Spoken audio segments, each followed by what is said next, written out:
Welcome, welcome, welcome, welcome to Veterans Week 2022. And we are excited and we are celebrating men and women who are serving or who have served our country through military service. This year's theme is a veteran's victory. And my special guest is my wife, Master Sergeant Michele Irby Johnson. I am so glad to have her with me on today. Welcome, ma'am. Thank you, sir. Welcome. Glad to have you join us. Let's get started. Military personnel, whether currently serving, discharged, or retired, have a story to share. They have a story to tell. Some may have a testimony to share. And so I want you to introduce yourself. And as you introduce yourself, what inspired you to want to make the decision to enlist in the military, and what was it like, in the beginning, including MEPS, basic training, boot camp, and or advanced or technical training? Okay. Well, I am Master Sergeant retired Michele Irby Johnson, and I enlisted in the Air Force. And let's see, what inspired me was the fact that my father was in the Air Force. Mm-hmm. Every time I went to my grandmother's house, she had his picture on his official picture sitting on her end table in her living room. Mm-hmm.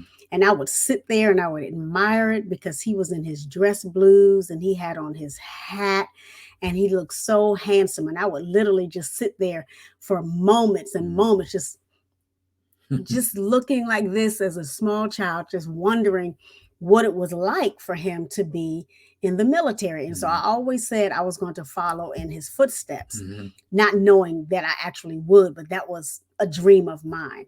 And as I grew up, um, in years to come, I grew up, and it's not that the idea left me, but it just wasn't at the forefront of my mind. I was thinking about, high school and college and all of these various things. And so I recall when I was in college, Mm-hmm. and actually I had left college. I went to Virginia State, and I was in the mall Mm-hmm. with my then boyfriend. Sorry about that.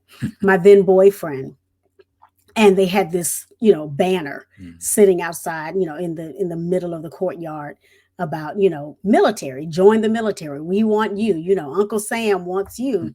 And so I go over to speak to them, and my then boyfriend was like, no. And baby knows I like to say this, you're not the boss of me. And so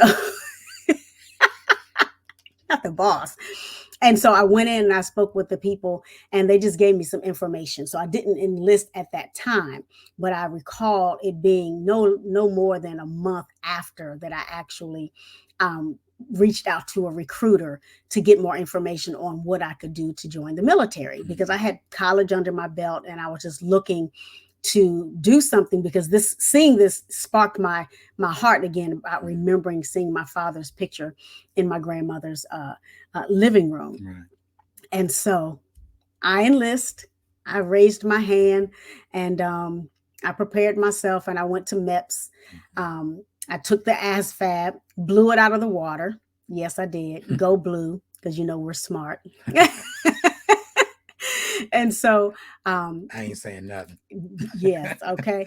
And so most of my scores were in the 90s. Mm-hmm. And so I had a range of jobs that I could have taken as a result of my, expanse of scores. Mm-hmm. And so I enlisted, went and did my physical, thought I was going to die because I had never done a push up in my life. And I didn't think I was going to make it, but I pushed through and got them 10 little push ups out. Right. 10. Right. 10 push-ups. I know y'all are laughing, but trust me, I have no upper body strength, and my little wrists, they just couldn't, they couldn't hold anything. Even when I was a cheerleader, I was telling you that I was never one of the people who held the people up. I was always either a base or on top. Mm-hmm. And so I had no body strength, no upper body strength. So I got them little 10 push-ups out. I eked my way through the physical tests. I tell you, a mess, but I made it. So I found myself headed on the bus, got to Lackland Air Force Base in Texas, Mhm. and got off the bus. I was excited, and I had prepared myself because you hear all these horror stories about Yeah. you're not going to be able to do your hair, Right. you're not going to Right. be able to do anything. So I took the preemptive action Mhm. to cut my beautiful hair. Didn't look like this, but to cut my beautiful hair. So I had the Philly, it was a Mhm. short Philly, looked like Grace Jones, but not as high. I'm telling you, it's the Right. truth. I'm telling y'all the truth. And so I cut my hair, and so I Mhm. get on the bus, and they drive us over to where we're going to start basic training, right? Mhm. So I'm excited. I get off the bus, got my luggage on, got my Grace Jones haircut, got my face made up as much as I did. I only did really mascara and Mhm. eyeliner and red lipstick. Red lipstick, people. Yes. So I get off the bus, and I don't want to make this long, but I'm trying to set the stage for you all. So I Mhm. get off the bus, not even 2 minutes into my enlistment. Mhm. Here comes a TI, little black thing. He was blurple. I never forget him, Sergeant Thomas. Walks over to me, and he puts the brim of his hat in my forehead. Can you imagine? I'm 5'2", 2.5. Puts the brim of his hat in my forehead and says, "What are you doing here?" And he starts screaming at me, and I'm going, "Is something wrong with this man?" And I'm thinking, he said, "Who do you think you are?" And I was Prissy. That was my nickname, my line name when I was in college, Miss Prissy. And I said, "My name is Michelle Hunter." And I proceeded to tell him who. He's like, "Shut up!" And I was like, "He asked me a question. Why is he telling me to shut up?" Because nobody Right. told me. Right. They didn't tell me Right. to expect this kind of foolery 2 minutes off the bus. Right. And so I got my suitcase and everything down there, and he's hollering at me, and he's got the brim, and he's keep banging it in my forehead. And I'm saying to Mhm. myself, this joker better stop, because I was a fighter. Right. And so he tells me to wipe the lipstick off my lips. Mhm. And so I'm saying, "Well, do you have a napkin or a handkerchief?" Me being Miss Prissy, I hadn't Mhm. gotten roughed up yet, so I was Prissy then. Right. I wasn't the one y'all see now, because this one right here is a mess. But anyway, and so I asked him for a Kleenex. He didn't have one. He said, "Use your sleeve," and I explained him that my sleeve was a nice shirt and all of. He didn't want to hear that. Mhm. I was in basic training, y'all. He was not thinking about me and my nice shirt. So I commenced to wiping my lipstick on my beautiful blouse Mhm. to satisfy this gentleman. So that was the start of my basic training life, and it continued through there. Mhm. And no matter what he tried throughout my whole 8 weeks, he Mhm. tried as he might Mhm.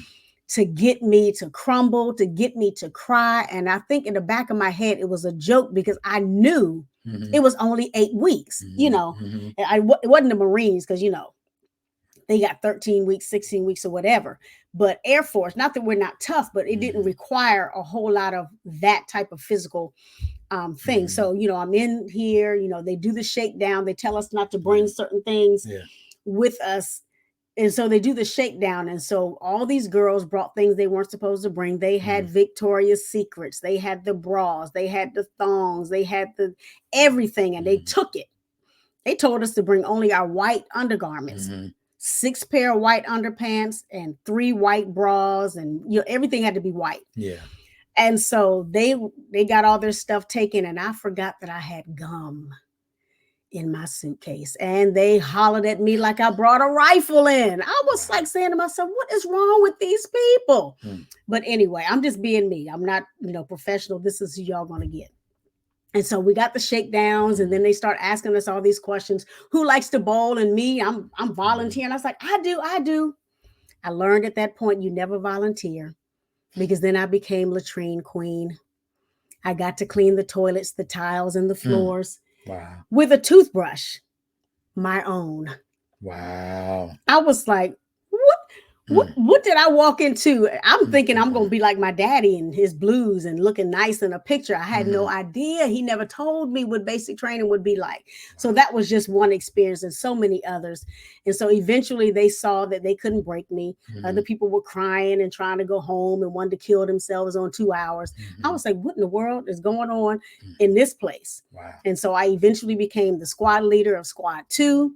They saw my leadership skills, and I eventually became the dorm chief because our dorm chief was a blonde haired, blue eyed sister who cried at everything. And I would have to tell her, stop it. Right. We can't follow you. You're always crying. And so they replaced her with me. And then my TI asked me, the little chocolate one, because we had several. He asked me why he couldn't break me. And I asked him if I could speak frankly. You have to report. You say, Sergeant Thomas, Aaron Hunter reports as ordered, sir. May I speak frankly, sir? He's like, go ahead. And so I dropped my parade rest and all of this stuff. I said, you can't break me because it's only 8 weeks of my life. I really gave it to him. I said, this ain't this. And when he saw how resilient I was, he left me alone for the better part of my basic training. So that's how that panned out, So, and then I went to my technical training, which was in Illinois, Chanute Air Force Base. And best food ever next to Andrews Air Force Base, I promise you. Oh, and Guam had good food too. But anyway, I digress. So I was there. I was learning to work on airplanes, to inspect them. Yeah. And so that was a 16-week training in Illinois.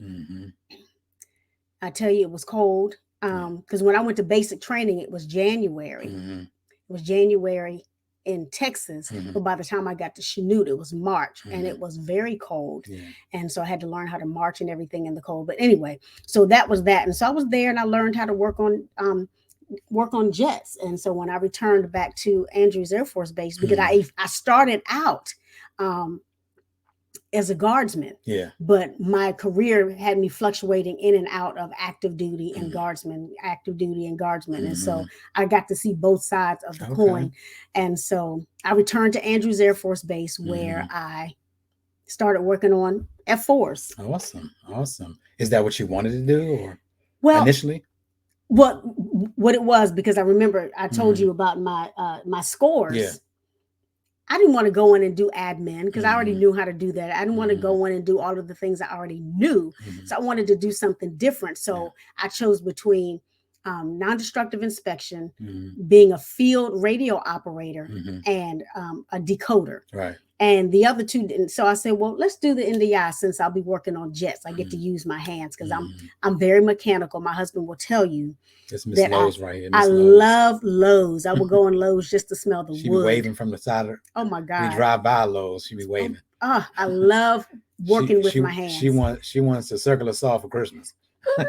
I do. Miss Lowe's right here. I want a circular saw, and I want a power nailer. That's what I want. Hey, but anyway, she worked on jets, but that's an amazing experience, and I so much appreciate you sharing the beginning of your story. I'm having another question. Some people either love the military or they don't like it. They want to serve their time, then they want to leave. They want to do their 4 years, then they want to leave. How long did you serve? Number one. And what made you want to stay in the military? And what you kind of already shared your job assignments, ports of call, your deployments to a certain degree. Why did you pursue, those areas, those assignments, and how long did you serve? Well, I retired at 26 years in the military, total military service, joint active duty and guard. I did NDI. I worked on jets for 13 and a half years. Now, my first enlistment was 6 years. Yeah. It wasn't like my dad's, they only had 2 years and they can get out. So my first enlistment, I was committed to 6 years. At year 3, I was tired of it. I was sick of it because the politics were just it was an old boys club. And being a female, being a Black female, there were so many different things that you came up against. And I couldn't get rank. I came into the military as an airman first class. So I came in with 2 stripes because I had college under my belt. But trying to get that 3rd stripe, trying to get to senior airman, which was E4, E3, excuse me, it was hard to get. There were people who were coming into my shop who were going beyond me. And I was like, I've been here longer. I've been doing this. I've done everything you've told me to do. Mhm. But I was sitting at 3 years and I knew I couldn't quit. So I stuck it out. Cross trained, learned how to build fuel cells and all of these different things, working on jets. And so my first job, like I said, I inspected jets, every component of the jet, whether it was the wings or the engine or the landing gear, Mhm. or the jet propulsion seats and all of these different things. Mhm. And so I did that, and I learned a lot of things along the way. And then like I said, at 13 and a half years, I got tired of smelling like oil and smelling like penetrant and smelling like chemicals and carrying equipment and all of these different things. Couldn't keep a fingernail. Look, I love my nails. I couldn't keep a fingernail. And I couldn't get rank. So I eventually got my senior airman, Mhm. but I was stuck. Yeah. 13 and a half years, I was stuck. Mhm. And so in order to get rank, Mhm. I changed jobs. Yes. So I then cross trained into being a training manager. Mhm. And so I went to Wichita Falls for school for that. And I think it was like 12 weeks, 15 weeks, or something like that. I was in Wichita Falls, Texas. And so then I became a training manager, which I absolutely loved. And that is really something that has propelled me to be who I am now. And so I was a training manager for 5 years. I made rank. I made senior airman. I made staff sergeant, and I made tech sergeant Mhm. in five Wow. in 5 five years. years. Wow. And it had to be where I was, because Yeah. maintenance is very hard to Yeah. move up in Yeah. maintenance. And so again, once I broke out of that particular Mhm. job description, Mhm. I was able to make ranks. So I got 3 ranks in 5 years. Wow. Who does that, right? Because I was a go-getter. I was not going to have y'all holding me down Mhm. at no 3 stripes. It was not going to happen. Yeah. And so that was that. And then after five and a half years as a training manager, I then segued into the chaplaincy. Awesome. For those who know me, I'm a pastor. Mhm. Segued into the chaplaincy, and I was there until I retired in July 2012. Awesome. Wow.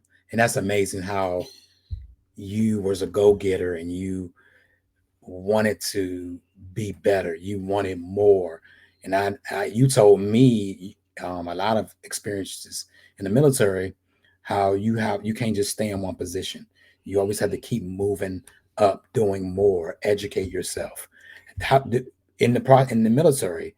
Let's ask this: how did you educate yourself while you were in there?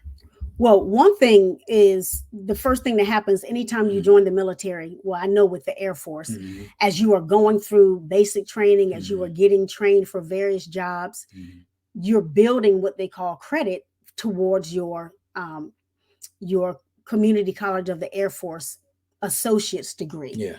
So the more training that you do, and the more classes that you do, and the more deployments that you do, and TDYs that you do, Mhm. you're getting credit towards an AA degree. Mhm. So as a result of that, I ended up with 2 AAs. One was in education and training, Mhm. and the other one was in social services. And so those were my first 2 degrees I ever got. Mhm. And the educational component, of course. And when I say you have to move around, now there are some people who will keep the same Yeah. job for their whole career Mhm. because they love it. Mhm. But I wanted variety, and I wanted rank. Yeah. I didn't want to retire. I didn't want to leave at 6 years, 7 years, 8 years. And I got tired again at 12 years. Let me just say that. Yeah. And then I got tired again at 17 years. But I was like, I'm this close. I Right. better not quit. Right.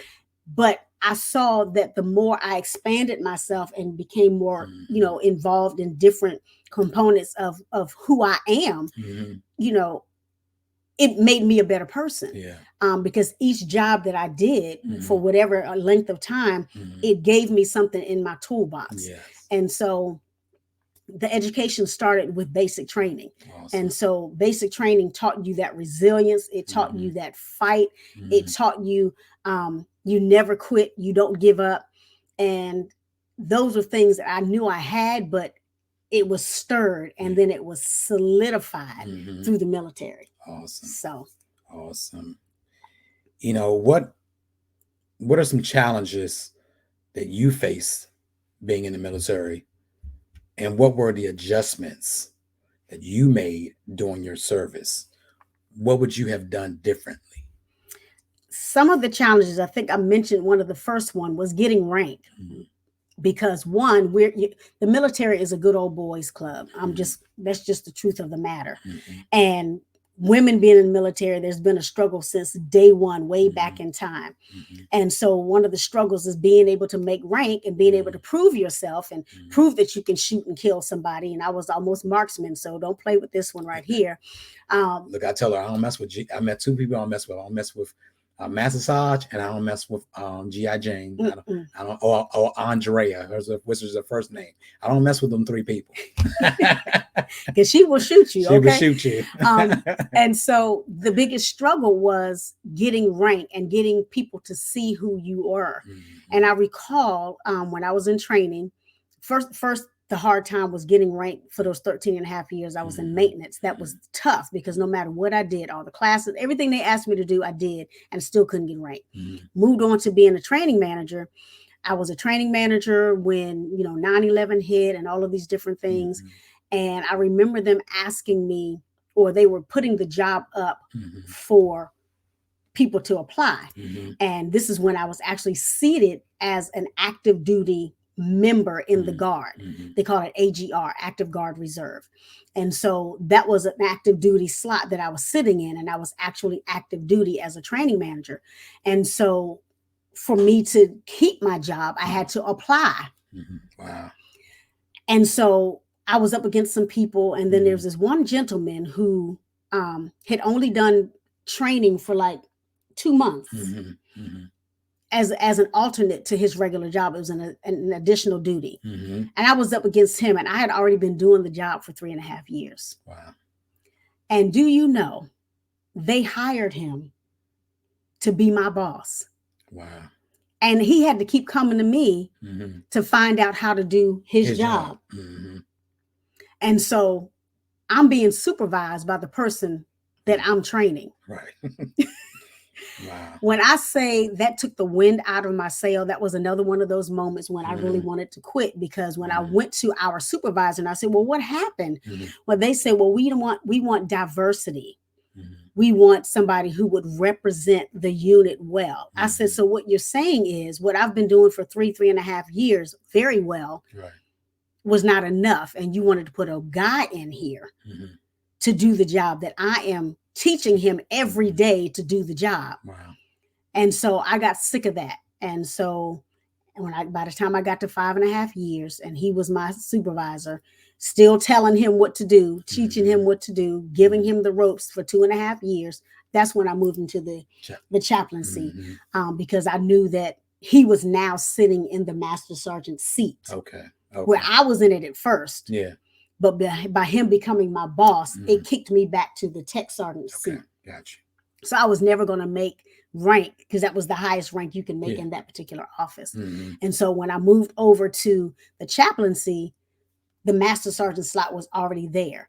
And so that was one of the challenges, again, making rank, again, people not seeing my worth and, essentially walking over me, which seems to be, I don't want to get into that. It seems to be the nature of my life, people overlooking who I am. I don't know what that spirit is, but that's what it is. Yeah. And so those were the challenges. And then the weight thing. One of my challenges was weight. I didn't know at the time that I had a thyroid issue. And so they were constantly putting me on the Fat Boy program. Yeah. Wow. How humiliating. And, having to clock in and work out and do all these various things. And then I found out I had a heart issue. And it was just a whole lot of different stuff. So I couldn't run anymore. So then when they put me on the walking program, and then they put me on the step program, and they just kept moving me back and forth, back and forth, back and forth. And so that was a challenge. But I'll have to say that the main challenge was just people seeing me. And again, I'm not prideful in any way, but they weren't seeing me until I got to the chaplain's office. Yeah.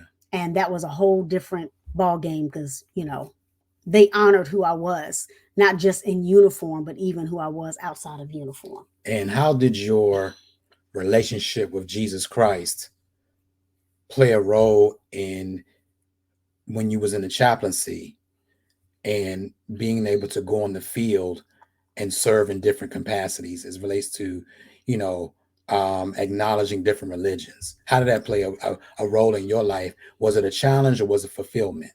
Well, when I came into the chaplaincy, of Mm-hmm. course, I was already saved. I've been saved since September 14th, 1984, Mm-hmm. journeying through that walk, if you will. Mm-hmm. But by the time I got to the chaplaincy, I was already a pastor. Yeah. I was an assistant pastor at that time. So um, that job, what it entailed was I was the NCOIC, Yeah. non-commissioned officer in charge, Mm-hmm. and I was the supervisor of 5 other people below me, and then we had 5 chaplains, and so I was like right in the middle. Mm-hmm. But my relationship with the Lord, of course, being a pastor, it helped me to minister not just to those who I supervised, Mm-hmm. but even to minister to those who Yeah. were chaplains. We were able to have that banter, that Mm-hmm. those conversations, those deeper conversations. And if somebody was missing, Mm-hmm. which oftentimes happened, I was able to step in on the cuff and preach. Yeah. But that particular role, you had to be what they call pluralistic. Mm-hmm. And it didn't mean you divorced yourself from your particular Right, faith, but right. you were able to cater to the needs of whoever was Catholic or Mhm. Buddhist or, Hindu or Mhm. or whatever. And that didn't mean that you preached for them. It didn't mean that you believed their faith, but it meant that you would provide for them all the things they needed. If they needed a space to worship, if they needed paraphernalia, if they needed, religious material, Yeah. things of that nature, if they needed to find somebody in their faith. Mhm. And because the military has such a broad spectrum of religious beliefs, Yeah. you have to cater to all of them. So we had people in our unit who were, serving different gods, if I can say it that way. Mhm. And so you had to be able to be well abreast in Right. those things. And so even when I was deployed Mhm. to the Middle East, that was Yeah. very interesting because Yeah. we did 86 services a week. Awesome. Wow. So we catered to whatever religion. If Mhm. they needed we didn't have woods in the desert, but Yeah. the Wiccans needed to have a place where they can go and worship. Mhm. But I had to tell them, you can't worship naked, not here in the desert. There's no place to conceal you. You have to Mhm. do something a little different. Yeah. And so I had to make sure that everybody had Yeah. their respective religious rights Mhm. met. Mhm. But being in the desert, it really showed me and it stretched me Mhm. in my faith Mhm. because I had to put on so many different hats. And then Yeah. I eventually became, pastor of the one of the gospel service when Yeah. our regular chaplain had to leave on emergency. Mhm. But my faith played a role even from the beginning Mhm. because it kept me from cussing folk out. Can I just be real? Mhm. It kept me from going off on people. Yeah. It kept me from really wanting to show who Michelle Hunter was. Mhm. Because that Don't hunter, mess with them hunters. that hunter blood is thick. You Right. hear me? It will stop up a deal. So that hunter blood, I didn't want that to show. So God was very gracious and allowed me to hold my tongue and Mhm. not spoil my witness as a Yeah. result. Not just because I was in uniform, because that would Yeah. have created a whole nother thing if I was being Mhm. insubordinate or anything like Yeah. that. But it helped people to respect Mhm. the fact that I was tenacious and resilient, even in the face of foolishness. And Yeah. there's a whole nother story attached to that. Yeah. You I know, absolutely love your story, how you became the pastor of how it grew. What did how did this how did when did it start? Like how many people to what? How many people? Well, again, when I was in the desert, I was in Mm. the Middle East, Mm. there for quite some time. I'll Yeah. just say that. And I started attending this thing, what they call Joy Night. That was Mhm. every Friday. And the person who was leaving, you know, saw how faithful I was in coming and all those things. He would ask me to pray every now and then. And it only had like maybe about 6 or 7 people Yeah. that was attending on Joy Mhm. Night every Mhm. Friday at 7 o'clock. And so he asked if I would take it over. I was like, sure, like 6, 7 people, I can do this. Mhm. But as a result of what God has poured into me, it grew from 6 to 7 people to, gosh, 40 people on Friday nights. Mhm. And then eventually those people started coming to the gospel service. Mhm. And so when our chaplain, I don't want to say his name, but Yeah. I love him dearly. He's such a sweet, sweet gentleman. Mhm. He had to leave on emergency, and I was his assistant Mhm. when he was there. Yeah. And so when he left, our chief chaplain or our wing chaplain asked me to preach that particular Sunday because he heard that I was a preacher and all of these different things. And so it started with me preaching one Sunday. Yeah. And everybody finding out that was Enjoy Night came to that service. Even if they had never been coming before, they started coming to their service. So I preached that first Sunday. They were pleased. They were looking for a new chaplain to literally fill that slot. And the next Sunday, they asked me to preach again. And the next Sunday, they asked me to preach again. And so the gospel service grew to about almost 180 people. Yeah. And when you looked into that congregation, awesome. There were people from every branch of service. There were people who were civilians. I had some Brits there. Jolly good show. Beautiful sermon. I mean, I love to hear him talk. Yeah. So even some of the indigenous people were there. Some of the Middle Eastern people were coming. Yeah. And so after God knows how many months, they finally got somebody to come in. And when this chaplain, I was going to call his name, when this chaplain came, Caucasian guy, because the first one was an African-American guy for the gospel service, but they replaced him after me with a Caucasian guy. And he sat in and heard me preach one particular Sunday. And so when we met for the first time, he says to me, you're doing a great job, because I was doing communion. I was doing altar calls. I was doing everything. I was counseling people, several times a week and all of these. I was pastor. And so he told me, he said, you're doing a fantastic job. I said, whoo, you can take it. I can sit back and be your assistant. He said, no.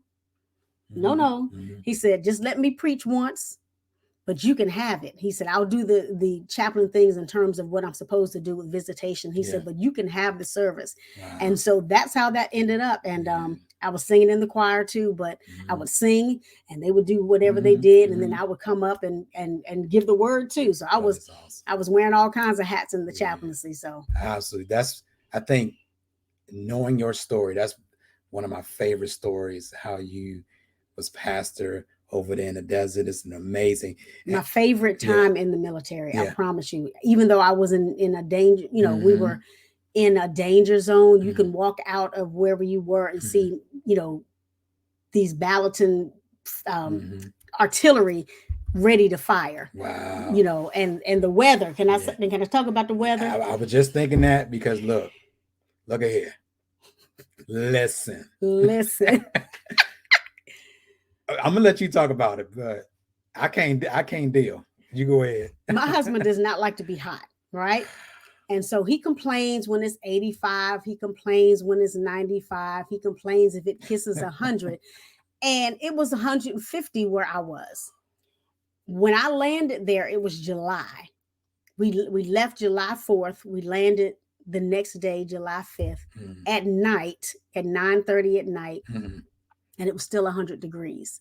But the next day, because they ask you, can you stay in austere conditions? And I was like, I know what austere means, but what do you mean? Right. And when I walked out of my living quarters that first day to head to the chapel, I couldn't breathe. It was literally like putting your head in an oven and turning the fan on high. Felt like your lungs were burning. It was, I eventually got used to it because your body adjusts. Yeah. But it was 150 degrees. And I promise you, if you ain't living right, you don't want to live right. It really solidified your walk with God. I promise you. Yeah. But no, seriously, it was 150 degrees. And so it was, and people were rolling up their sleeves thinking it was going to make them cooler. I was like, no, that your skin is exposed to the sun. And I'm gonna let you move on. But can I tell this story about waiting for it to rain? Were you praying for the rain? We were praying for rain, right? And so they told us, we saw it on the news because we had TVs, we were able to watch the world news and stuff like that. Turning on the news, we were watching CNN, and not CNN, but they were talking about the Middle East and how they were expecting these rainstorms. And we were so excited. And so it starts getting cloudy outside. So here you see all these troops running in the street. So we're running outside expecting this rain. We're like, yes. And we're standing like this. You can hear the rain. You could see the rain, but it never hit the ground. It like stopped. It was like somebody took a knife and cut the rain off, and it never hit the ground. I was like, what type of phenomenon is this? We never got wet, but Yeah. you saw it raining, but Mhm. it never hit us. Wow. It dissipated before it got to the ground. Wow. That was the most unique situation Mm, I had mm. ever seen outside of the Yeah, sandstorms. yeah. Because when the sandstorms came, you had to take cover Mhm. because you couldn't see your own hand. Yeah. It was like crazy. So Wow, I'm that done. is amazing. Yeah. That was my favorite deployment next to Wow, next to Guam. that is I love amazing. Guam. Do you have any regrets? What would you have done differently if you were still in the military, or when you reflect back? Do you have any regrets, or what you have done differently? I would have sought active duty position long term Mm-hmm. instead of 2 years here, 3 years here, whatever. I would have sought the long term, Mm-hmm. but if I can say this, Mm-hmm. I didn't want to retire. Right. That is part of my story when I mentioned earlier Mm-hmm. how people don't see you and they want to overlook you. Mm-hmm. If Yeah. you can allow Yeah. me, when our real wing chaplain was on deployment, Mm-hmm. we had somebody else come in to fill his slot. Mm-hmm. And this particular individual was a female, Mm-hmm. African American female. Yeah. And clearly they had some insecurities because all of a sudden everybody in the shop didn't want to be in the office when this person was there. They started changing jobs, started leaving. She was literally running people away. Mm-hmm. And I was up for another deployment. Yeah. Not even a year after returning from my last deployment, and I was excited because I really enjoyed being deployed. Yeah.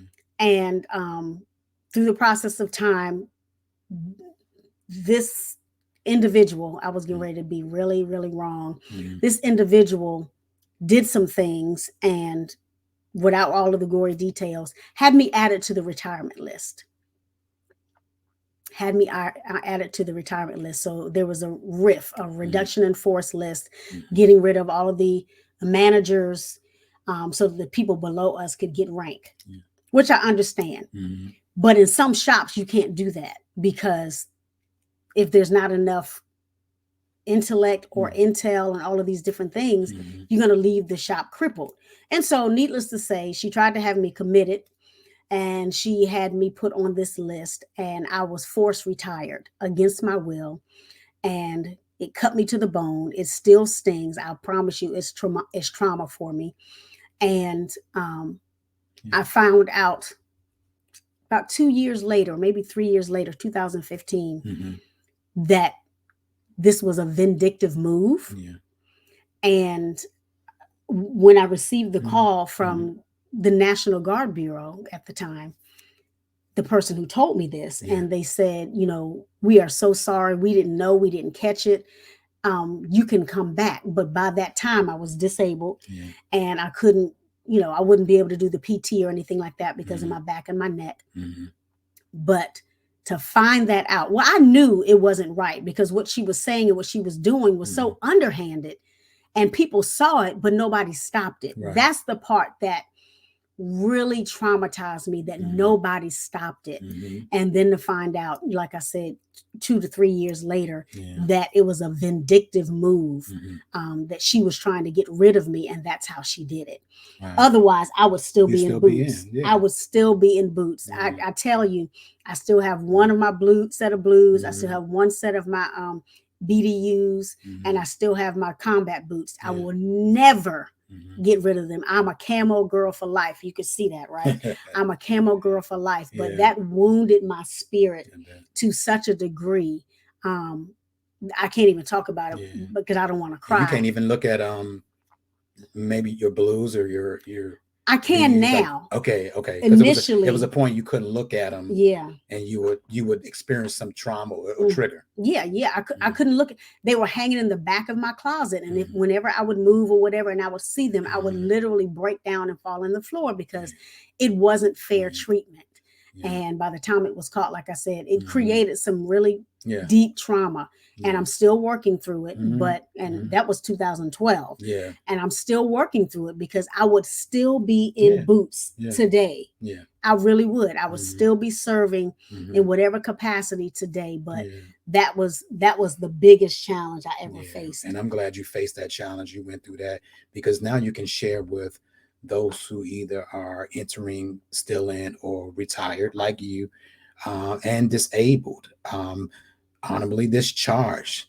These military personnel who used to be in service were wrongfully added to a retirement list. Did not want to because this was their life, this was their career, but you experienced it, and now you can share your story. And I can't wait for the book to come out. Amen. Amen. Hallelujah. Amen. Hallelujah. All right. So, how was it going after separating from the military service? And you know, what were some of the opportunities that you are now experiencing that the military helped you to, pursue?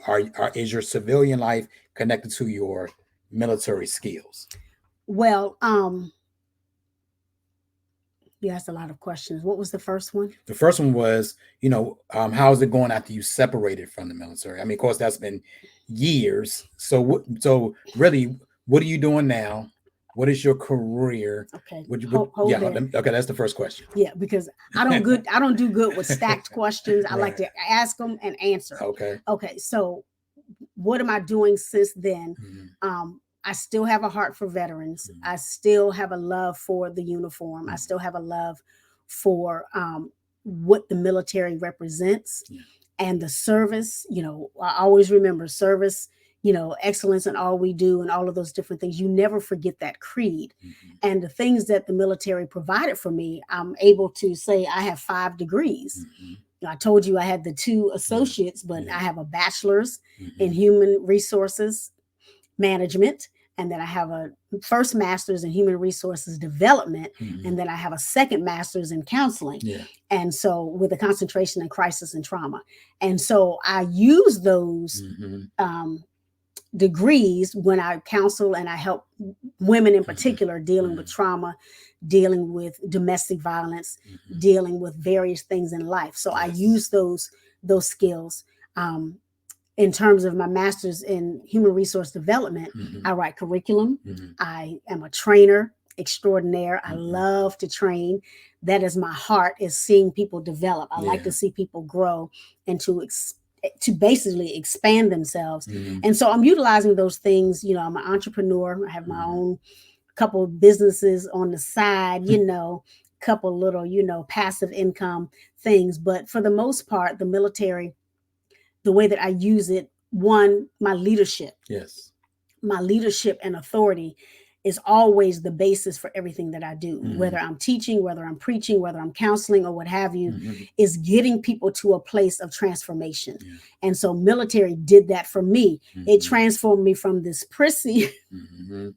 my name is Michelle Hunter, from this prissy girl. And it wasn't anything wrong with that, but it just didn't fit in the military. Mhm. And the military has given me this Yeah. the gumption and the Yeah. guts and Mhm. the resiliency and the tenacity, Mhm. even so much so that when I was an Yeah. abused wife, um, I'm not saying I recovered quickly, but it Mhm. helped me to understand how to get back on the horse and what it Mhm. meant to dig through my own trauma and all of these different Yeah. things. And so there are a lot of different things that the military afforded me. Mhm. Travel. Mhm.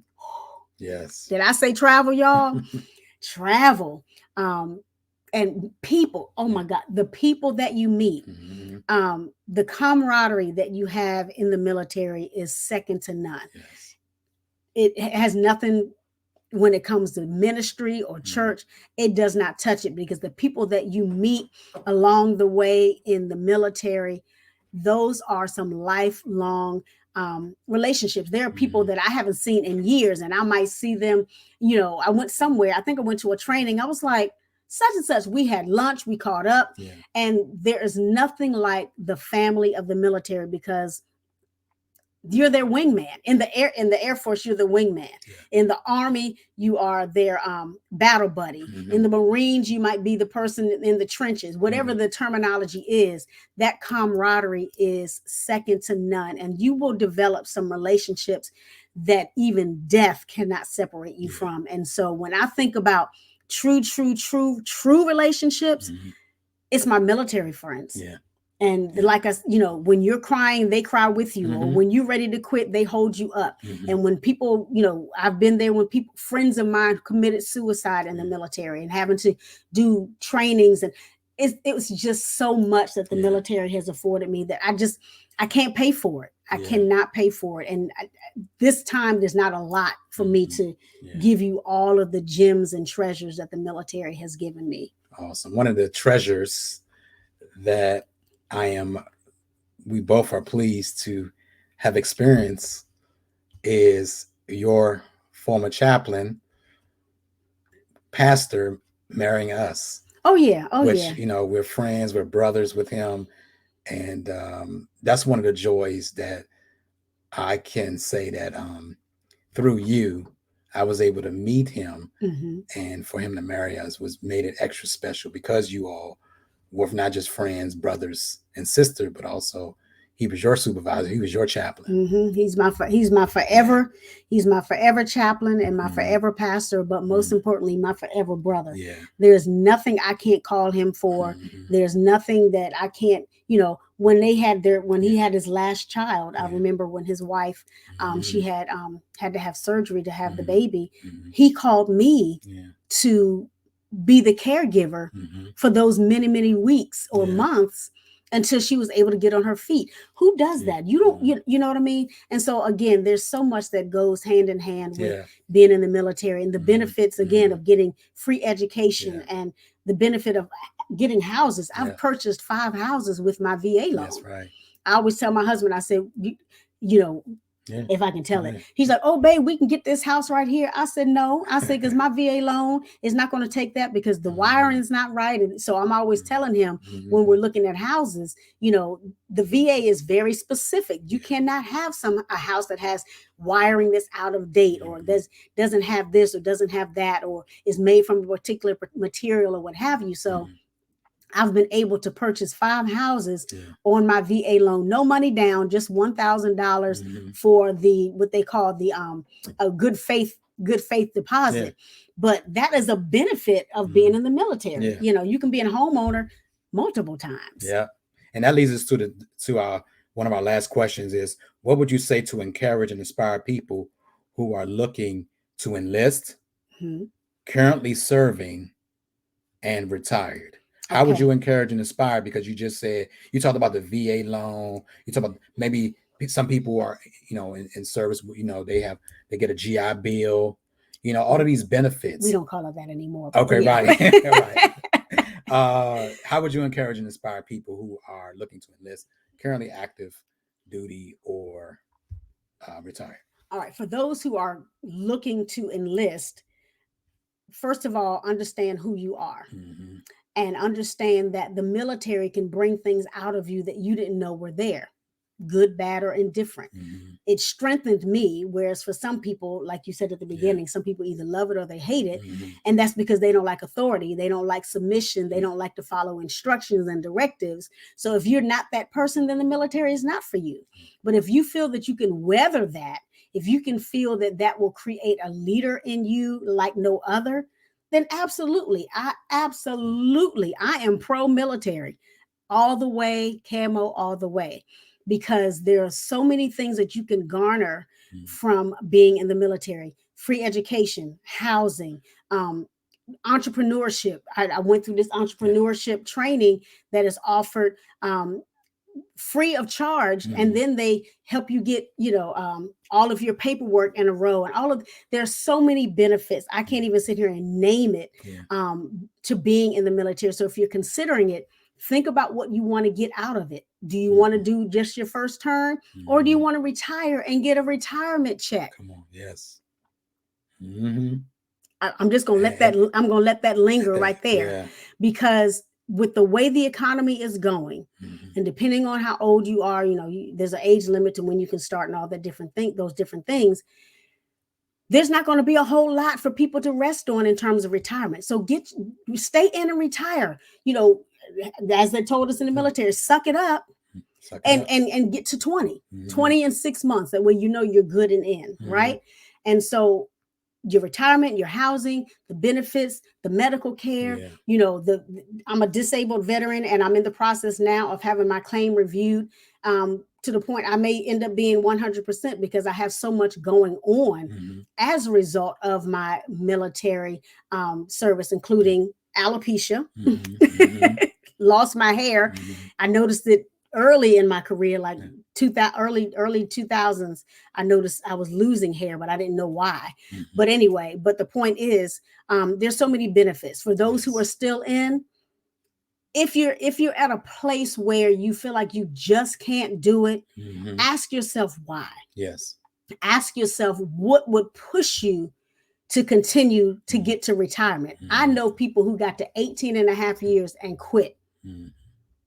Wow. A year and 6 months left, and they were so fed up. Don't let that be you, because you're leaving a whole lot of money and benefits on the table. Yeah. And your honor is attached to that. You don't want to be a quitter. So push through. Even if you say you're just going to do one term, Mm-hmm. that's good. That's great.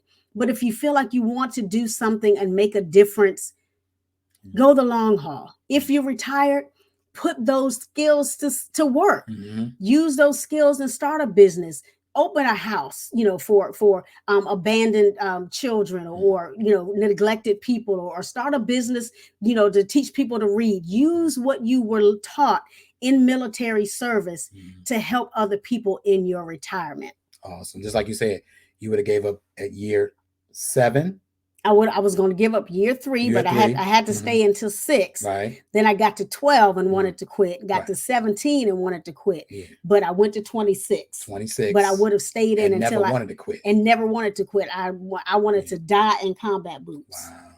That's how much I loved my military career. Yeah, that is amazing. Thank you so much for sharing your story with us on today. How can the people connect with you? Oh gosh, they can reach me. Depends on what part of me you want to reach. If you want to reach the pastor, it's lbgministries@yahoo.com. If you want to reach the teacher, trainer, coach, it's Michele at iam-mij.com. Mm-hmm. And if you want to just reach me as the person, A_M_Irby@yahoo.com. And you have a book. I do. Boots and Beyond. Mm-hmm. That was a book we put out, I think it was last year, 2021. And it's an anthology where I have some of my military comrades Mm-hmm. who put a story in the book. It's called Boots and Beyond: Stories of Trials, Tragedy, Triumphs. And it's amazing to read their stories. Of course, they were told to leave out all of the Yeah. details Yeah. because we don't want defamation of character and all those things. I wanted to put it all in there, but Mhm. I didn't. Awesome. And then a book that's coming next year is called A Veteran's Victory. Come on. And so we will be putting that out next year. So don't nobody steal that, okay? Don't make me come find you. I promise you I'm a good shot. No. Stay away. But seriously, and we have a publishing company. Yes. One Kingdom Publishing.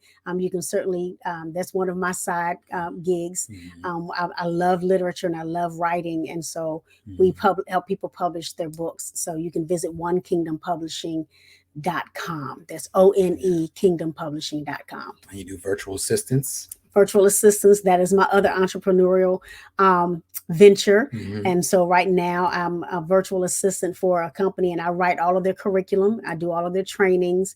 I just do, I do a lot of different things for different people, but I'm almost at retirement age. And so when all that happens, I can drop everything else and just do what I want, when I want, and how I want. Awesome. And if you want to watch Pastor Michele, Master Sergeant Michele, or G.I. Jane, if you want to watch my wife on YouTube, you can go to Grace Point TV Official. That's Grace Point TV Official. She is live every Sunday at 10 o'clock a.m. on Facebook and YouTube. Also, you can listen to Grace Point radio broadcast every Wednesday at 5 o'clock p.m. and Fridays at 4 o'clock p.m. Eastern Standard Time. Those 2 days, you can go to sensationalsoundsradio.net. That's sensationalsoundsradio.net. Again, YouTube, Grace Point TV Official, and sensationalsoundsradio.net. to listen to her 2 broadcasts on that platform on Wednesdays, 5 o'clock p.m. Eastern Standard Times, and Friday at 4 o'clock p.m. Eastern Standard Time.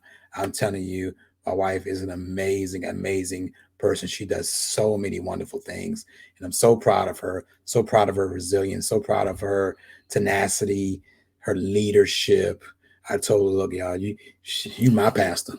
You my not pastor with an OR, my pastor. You my pastor. AH. Right. So we are just grateful for you all watching on today and listening. Thank you again, Master Sergeant, retired Michele Irby Johnson, who is a pastor, a speaker, a trainer, and a coach. So if you want to reach out to her, please do so. She would love to come to serve at your next event. Even military events. Yes. And so what we're going to do, we're going to wrap up. And so with that said, thank you so much for watching. Thank you so much for listening. Until next time, God bless. God bless.